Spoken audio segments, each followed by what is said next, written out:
Selma and welcome to my book journey. Today I have my February reading wrap up, and so I had a lot of fun this February reading some really good books. I did have quite a bit of books on my February TBR. I was a little ambitious and I forgot, not that I forgot, but February is a short month, but I did actually read quite a few books. In total, I will go over my stats here in just a second. In total, I read 10 books. So compared to last month, I read 12, and this month I read 10 books. I read, according to Storygraph, I read a total of 3,272 pages, and my average rating was 4.13. I give fours all the time. I probably need to do a little bit better with my reading, but I'm just very generous, because anytime I enjoy a book, even partially, I'm like, I just like it so much.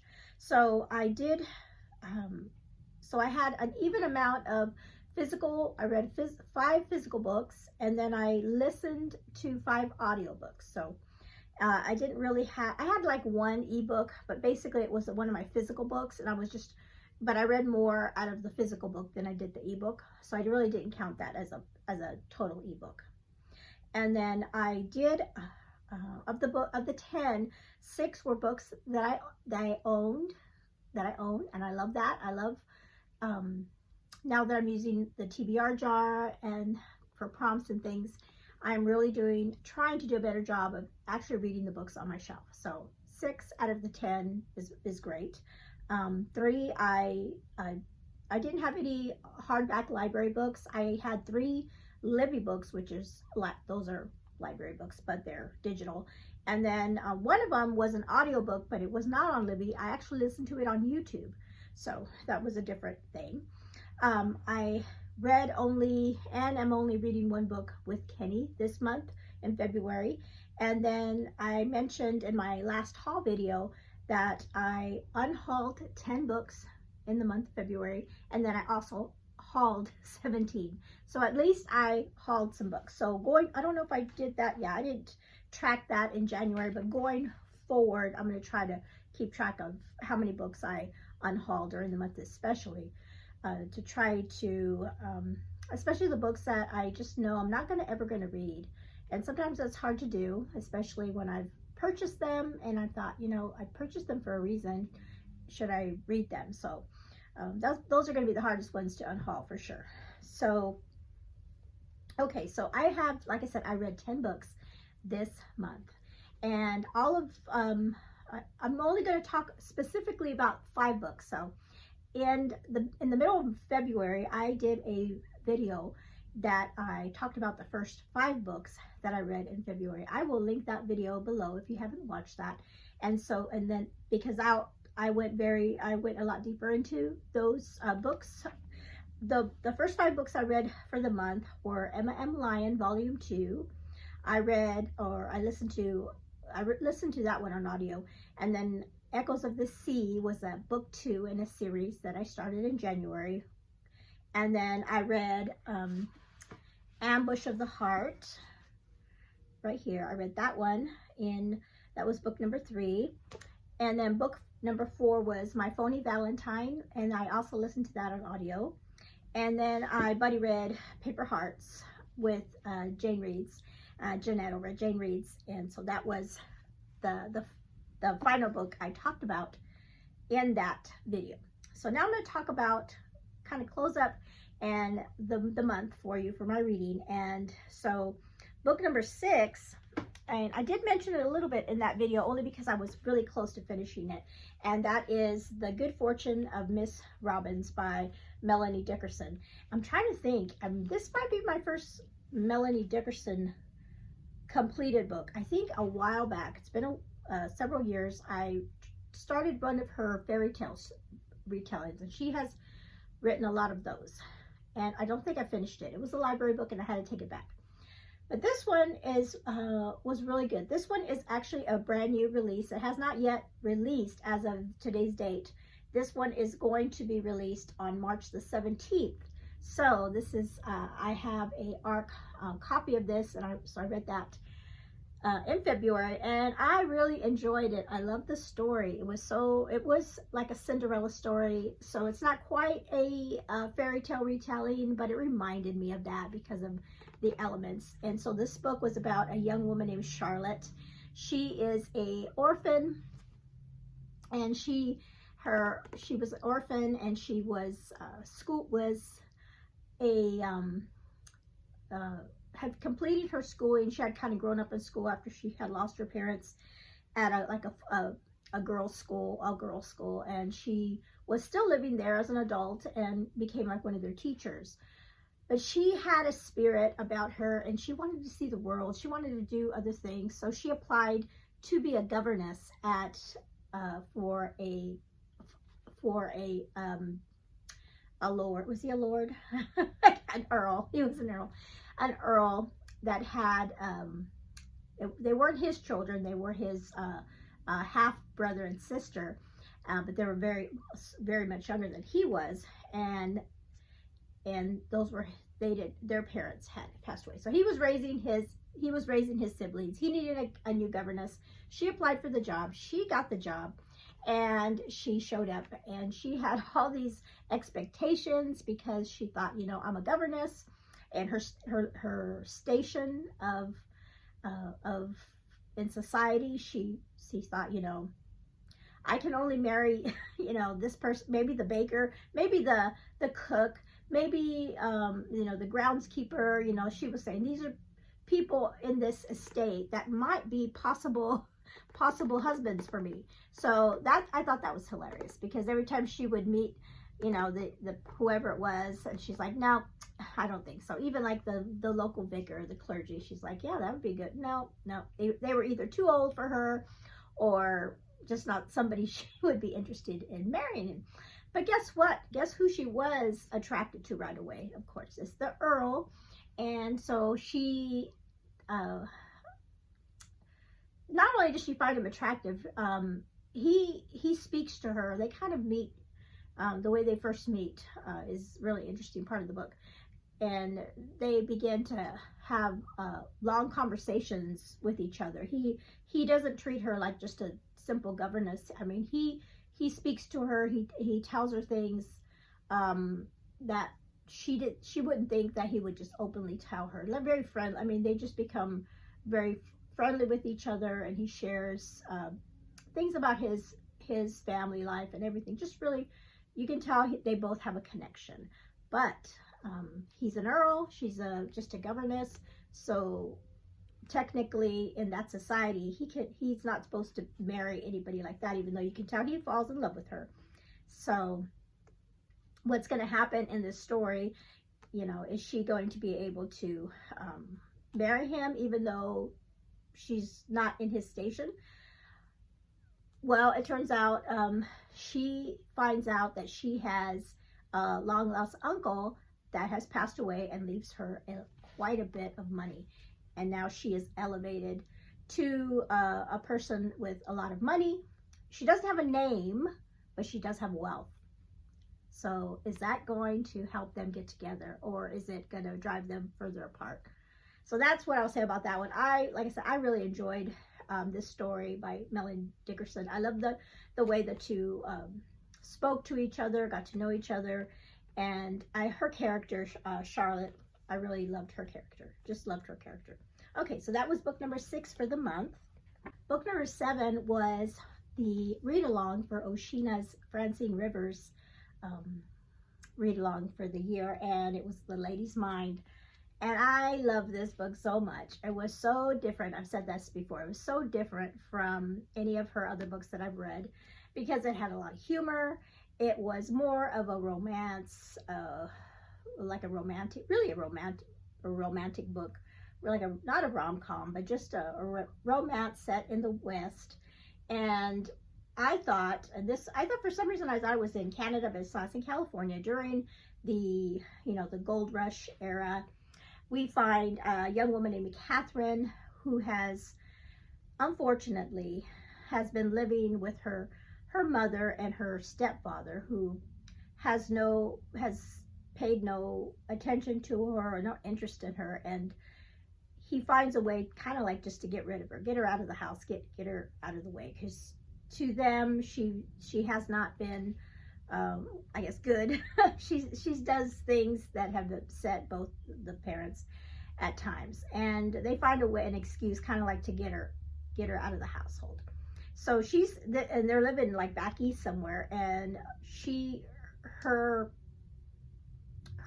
her uncle, so her father, who has passed away a long time ago, his brother has recently passed away, and he has left her some inheritance. And so her stepfather, well, actually left it to the wife, but he gave it to her and says, go get it. Just go out west, go make your way and get out of here, basically. And so she goes, and I thought, as I'm reading this poor girl, she's leaving everything she knows, going off into the west, when it was, and this is the year 1875.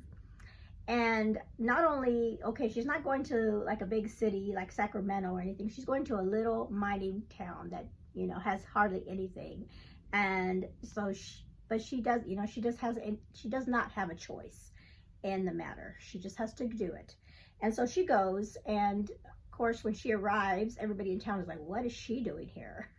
And because there's no women, and if there are women, they are the women that are working in the brothels, or married women of the local miners that are working, but not really any single, just plain single women to show up to live there. So that's kind of an interesting part of the story. So the romance that we have is with the man that she meets, Matthias, and she meets him right away when she gets off the carriage, and right away you can tell there's something there. And I just love the story. I won't say too much more about it. It has some mystery involved in it to find out, because when she gets there, she finds out that her uncle didn't just pass away. Something happened to him, so we have a mystery about that.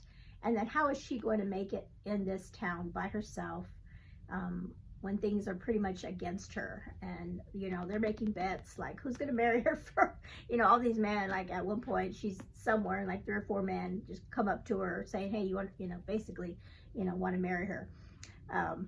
And she's like, no, she's not having any of that. In fact, she does not want it in her mind. She doesn't want to marry anybody because she has such a bad example of marriage in her life.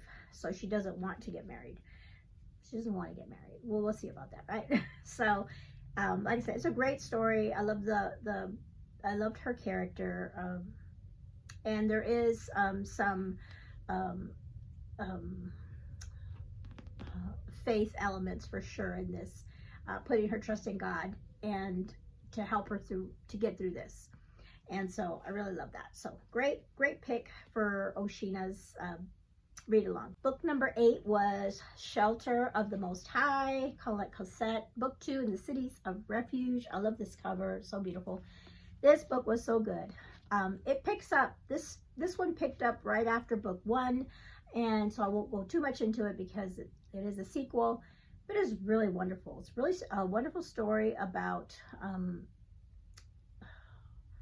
not only redemption, but forgiveness of your, putting not putting the past behind you. Let me think, how do I put it?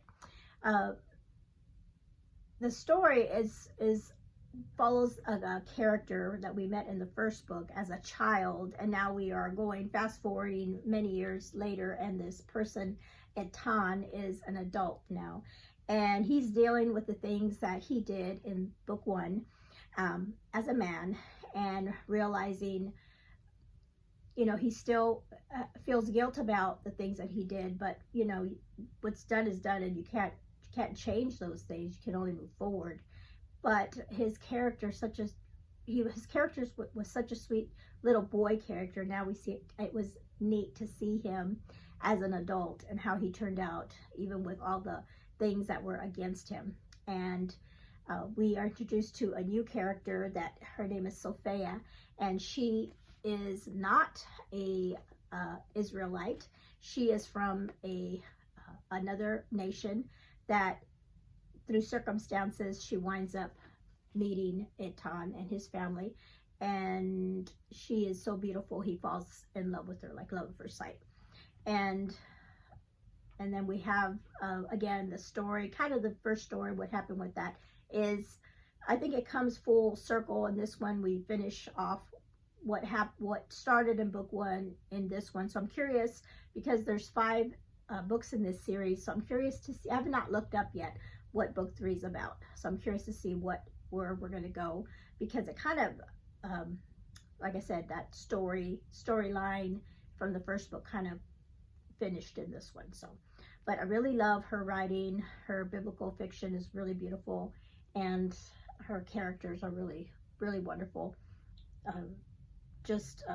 Especially with the pagan, I will say the gal, Sophia. So she is not, like I said, she's not Israelite. So she is learning the language, and also learning their customs, their traditions, and compare. I love how she does in her mind, comparing how she was raised, not only how her parents and her father, how he was, compared to how she sees Etan's family, his parents, the love that they have for each other, and also their God, the one true God, and what her culture with their gods. And she remembers a scene when she was a young child, that she saw something like a sacrifice that really affected her, that there were human sacrifices to their gods in her, where she grew up. And so I loved that this character was seeing both things, and like I said, seeing the love, and learning more and more about the biblical, well, not biblical, but the Israelite history of them leaving Egypt, coming to this country, and their faith, and the God that created all things. It was just it was different for her. She had never heard of that, and then her ultimately learning about God's love. And it was just, that was one of the parts of the book that I really enjoyed, because it reminded me of the first book in the Out of Egypt series, with the young Egyptian woman learning about what the Israelite faith was. So it kind of reminded me of that. So I hope I explained that well enough. But again, this was such a great book. Okay, book number 9 was a book that I listened to on YouTube. It was audio I listened to on YouTube. And this one was my fairy tale retelling of the month. I wanted to read more than one fairy tale retelling, but I didn't get around to doing it. I had so many books on my TBR. So I did listen to Rapunzel's Gambit, and this one was really good. I will say, at first it was pretty slow in the beginning. I didn't see where it was going. I was like, well, because it's called Rapunzel, and you always think about like the real story. So I was waiting for things like that to happen. So she is Rapunzel, but like the story of Rapunzel isn't until like later on, maybe, or towards the end of the book, kind of. But this girl was, she was a princess. Her father was the leader of this country, and they had, there was, hard times. But her father was a harsh leader. And also we have dragons, and in this story, and the dragon is, of course, people are scared of the dragon because he takes the animals in the fields, and he's getting worse, and he takes things and everything like that. And the people in the beginning are giving the king a hard time. He's not doing a good enough, taxing them and things like that. So he puts out this thing, that if anybody whoever kills the dragon, yes, I think this one was, whoever kills the dragon, that is a knight or a lord or whatever, will marry his daughter. And she was upset at that. She's like, what? She goes, wait a minute. She's like, I don't want to just marry whoever, So she was very little independent woman. princess, and feisty, and she liked to play pranks on people, like stuff like that. So she gets it in her head to work with the dragon and pretend to be kidnapped, and then they would get the ransom, and she would share the monies and everything with this dragon who can talk. So we have a talking dragon in this story. He's kind of funny, and so they kind of swindle people, you know, out of for the money and ransoms and stuff. And then, but as you go further on into the story, you learn more about the dragon. And for me, the best parts of the book were at the very end of this book. I mean, maybe like the last 5 chapters is when it really started being more interesting to me, because we got more information about the dragon and his background. And there was a little twist at the end, and it reminded me of the Frozen movie with that twist. I should have said that. Probably gives some stuff away. But anyway, it was really, it was a cute little fairy tale retelling. So I'm glad I at least read one for the month.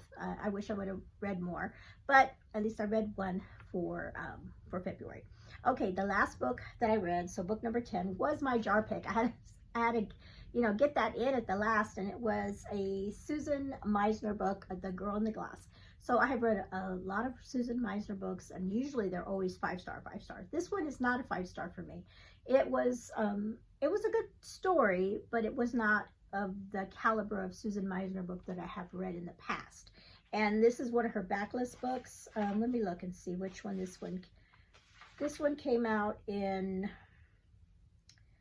2012. So it's one of her older books. I mean, the story is good. It's just not, I guess because I compare it with her newer books that I have read. And so I probably shouldn't do that, maybe, because it was a good story. It's about a young woman who is she's an editor. I had to stop and think. She's an editor for mostly like travel books.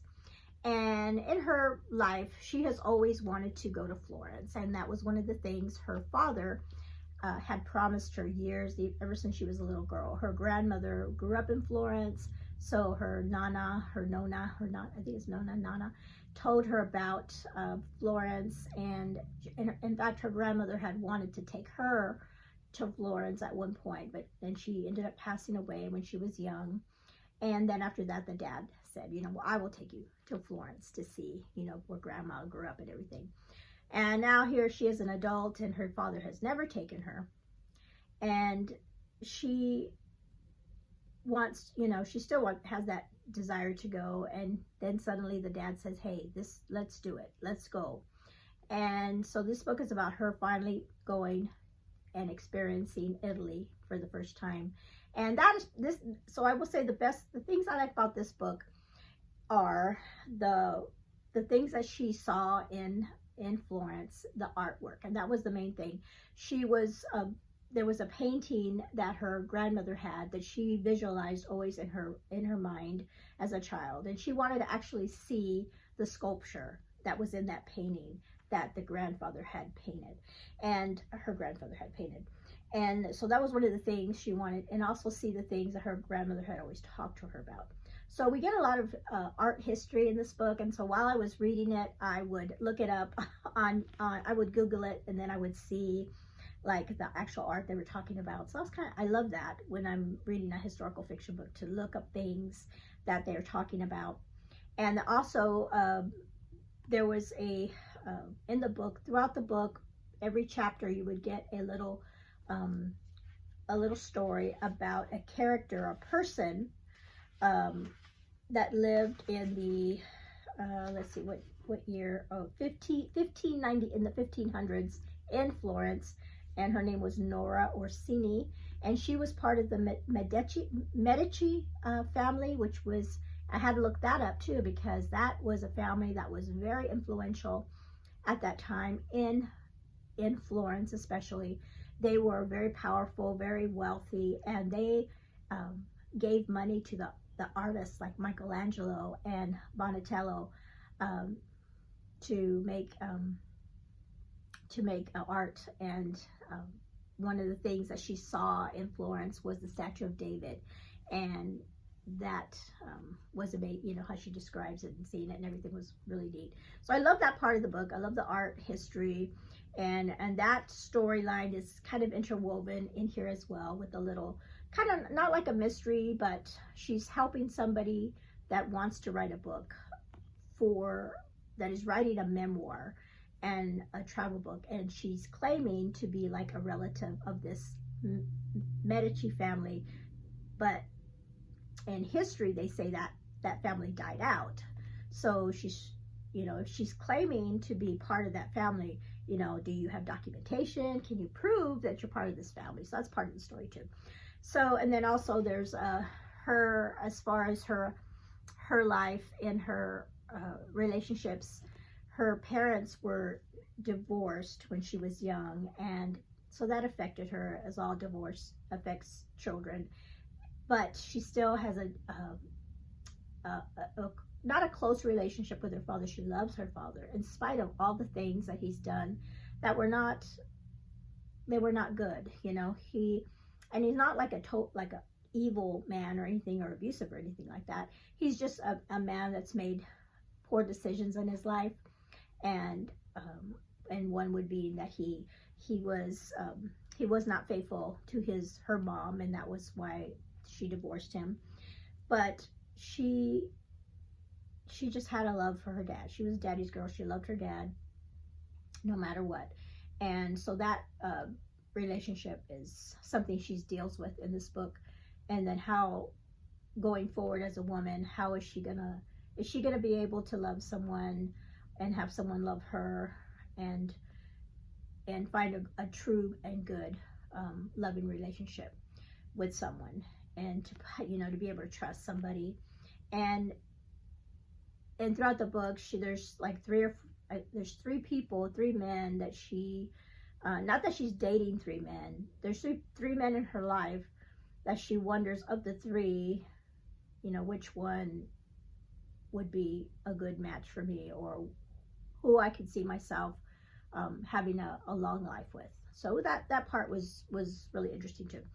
But I'm glad I read it. Like I said, it's been on my shelves for a long time, and it was my jar pick for February, so I'm glad that I picked it. And also, it counts as the first book in my my reading of Susan Meisner's books.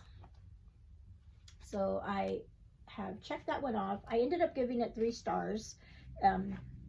Yeah, I gave it 3 stars. It was a little slow for reading, and like I said, I compared it to her other books, but all in all, it was okay. So those were all the books that I read in the month of February. I have a couple. Hold on one second.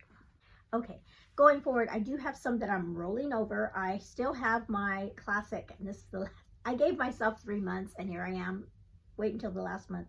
It's got to get read. I have to finish this book in March, and that is Dracula. This one is called Dovetail, and this was one of the books that I got in my from my prompt jar. It was read a book that has an animal name in the book, and it's a slow book for me to read because I started reading all these other ones.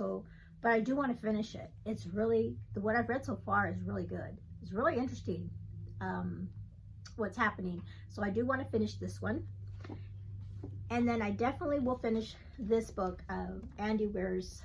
I am reading this to my husband, and we're real close to the end, and I wanted to finish it like this week, but since I'm reading it to him, I can't read it, like pick it up and just start binge reading it like I did the first time. I've got to wait for him when he has time for me to read it to him. So that's why it's taken us a little bit longer. And then he is not here. He's gone this week. So I'm like, oh, I have to wait till he gets back to read it. So yeah, but it will get done this month for sure, because the movie comes out, and I'm excited about that. Okay, so let me just want to talk about the things that all these books ended up doing. I had some buddy reads. I buddy read M.M. Lion with Katrie. We did volume 2 together. I had the buddy read with Jeanette for the Paper Hearts. And was that the only 2 buddy reads, I think? Yes. My book for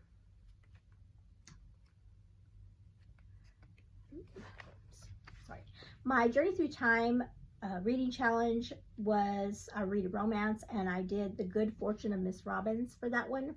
I did that one. Jane reads her. I ended up reading 2 books for her Christian fiction bingo, because she had 2 prompts, and Heart on the title I used Paper Hearts, and then she had a second prompt that was you could do a fairy tale retelling or read a book with a subtitle in the cover, and that one I did Ambush of the Heart because it did have a subtitle. Let's see, what was the subtitle? It also had Heart on the cover, but it was Rocky Mountain Marshals down there at the bottom was the and also Paper Hearts, they said you could count a novel up there, one little heart. So they both had hearts, and they both had a subtitle. So that was pretty good. So I read two books for that. In my ABCs, let's see, did I get any? Oh, I got M.M. Lion Volume 2 was X, because I chose that because it's a book with an extra long title. I didn't actually write the whole title because it's like the diaries, the journals or something. I can't remember now what it is, but it's a long title, so I counted it for that. And then which one else? Was that the only one? Yes, that's the only one I've counted so far. I think that's it I'm going to do for that. Talked about my buddy reads. I picked up three more states. Those are the pink ones for the month. California was Lady's Mind because it took place in that. And then Colorado was Ambush of the Heart. And then I had Illinois. Which one was Illinois? Illinois was, oh, My Phony Valentine took place in Illinois. So I got 3 states. So that was pretty good. And then I got another in my tracker or my series. I did Shelter of the Most High, counted for that series. And then the M.M. Lion counted for volume 2, which I read. So I got to mark a couple of those on my series tracker. And then I completed one whole row in my 10 books in my shelf for my books, for the books read. And yep, I talked about those. And then I did do the bingo board for the readathon that was happening once upon a February. I'll put that up here. I did complete the board, so that was good. And so that was fun. Like I said, I wish I would have read at least one more fairy tale retelling, but at least I got one in. And then, like I did last month, after I finished all the books and wrote everything down, I wanted to see, going back to see if any of those books that I've read counted for any of the other readathons. Oh, let's see, I just thought of something. Which one counted for my spinner? Hold on one second. Sorry about that, I had to think. So I did my Journey Through Time, I did Jane Reads, like I said, and then my spinner wheel challenge, I forgot, I was trying to think, what was that? And that was Read, Journal, Love, her yearly reading challenge, biblical studies and biblical topics. And for February, her prompt was read a biblical fiction. And so that's why I wrote Shelter on the Most High. So like, oh, okay, yeah, I remember now. So yeah, that counted for hers. And then, the other challenges that I'm not specifically like during the month, I'm not looking to find books to fit any of these other challenges, but I'm going back afterwards to see, hey, did I happen to meet their challenge for February? So Cheryl over at Candlewick Library, she has her Jurassic reading challenge for the year, and her February prompt was read a book that's part of a trilogy. And so, yeah, I was like, yes, I have done that. And that was my Phony Valentine, because that is part of a trilogy. So that one counted for that one. Oshina, she has a Christian romance yearly challenge that she does every year. And so I did Ambush of the Heart for that one, because it's a new release. It is released in February, so that counted for hers. And Katrie also has a Christian fiction challenge and reading challenge. And so I picked her biblical fiction challenge and used this one. So that one counted for Katrie's. And then Chantel Reads All Day, her read your bookshelf challenge. In the month of February, that prompt was a book that has 3 or more objects on it. And this one was a little trickier, but I ended up doing paper hearts, because I said the paper heart is an object, the string is an object, and then this little thing right here, the clip is also 3 things. That's an object. So I counted that one for Chantel. And then Katie, her like the Winnie the Pooh challenge that she has, I did the prompt for Christopher Robin, and it was nature on the cover. And for that one, I used Ambush of the Heart, because we have the nature scene of the mountains and everything on that. So yeah, I love being able to, so I'm not stressing about doing all these challenges, but I'm just going back and seeing, hey, did I do any of these challenges with the books that I read? And I did. So that is fun to be able to do that. Okay, and then so far for the year, I've updated my little books read that I have. So 22 books. That's how many books I have so far read for the year 2026. So that's, I'm trying to do a good job of like changing those numbers just as soon as I finish a book, or else I will forget. But that's it. Those are all the books that I have. I didn't keep track of any connections this month, or last month. So hopefully I'll do that next year. Not next month. I'm getting tired. You can tell, I'm getting tired. It's coming towards the end of this video and I'm getting tired. Yes, I will try to do some more of that. I used to like doing the connections, but I just forget to always have like a notebook next to me while I'm reading. But I have still, this month, of course, we're doing middle grade March. I had a really ambitious, again, TBR. And then I'm already went to the library the other day and I ordered or put some more books. Yeah. So I may have other books read in March that were not necessarily on my TBR video. And that sometimes that just happens. Okay. So comment below how your reading month was in February. Even though we had a short month, how did you do? Did you participate in any readathons? Did you participate in the fairy tale retelling one? Let me know what your favorite book was, or if you've read any of these books. Let me know too.